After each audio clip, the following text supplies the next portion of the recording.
Here is the latest from K2 Radio. Yesterday, the EPA announced a list of rules that will have big ramifications for coal-fired and natural gas-fired power plants nationwide.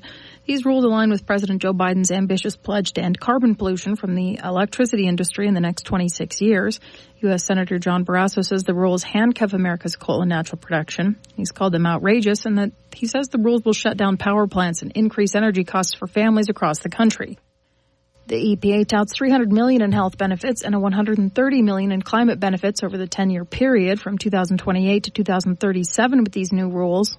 However, 22 Republican governors, including Governor Mark Gordon, have joined together to call on the Biden administration to put a pause on these rules via a letter. It calls for a more coordinated and strategic response to balancing environmental interests and not a, I quote, job-killing, one-size-fits-all mandate. Of course, as many of you know, today is Arbor Day, and the city of Casper is celebrating at Fort Casper from 1 p.m. to 3 p.m. 5 trees are going to be planted with the help of kindergartners and third graders from St. Anthony's Tri-Parish School. These trees are sponsored by Rocky Mountain Power. Mayor Steve Cathy will read the Arbor Day proclamation and kick off the festivities.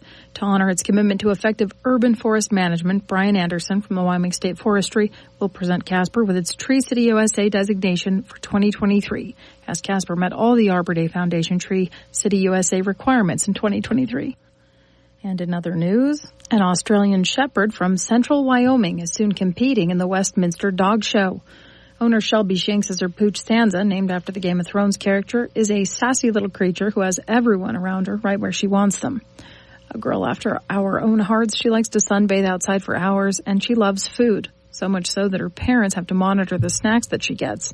Her normal diet is kibble made of game birds, chicken hearts, and gizzards with pumpkin powder and kelp. Of course, it's watered down with coconut oil and a dollop of fat-free plain yogurt.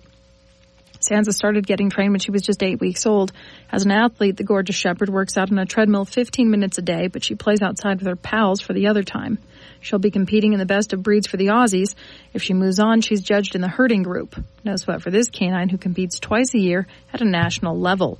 She's already a national premium champion, a national pre-show best of breed winner, and a top intact female in the finals for the past 2 years in a row. If you would like to cheer this dog on, you can watch on Fox Sports. She's competing Monday, May 13th at the Westminster Dog Show in New York. It should air for about 2 days. And quickly, an update on our Report to Wyoming podcast. It's springtime, and I interviewed the Natrona County Master Gardeners.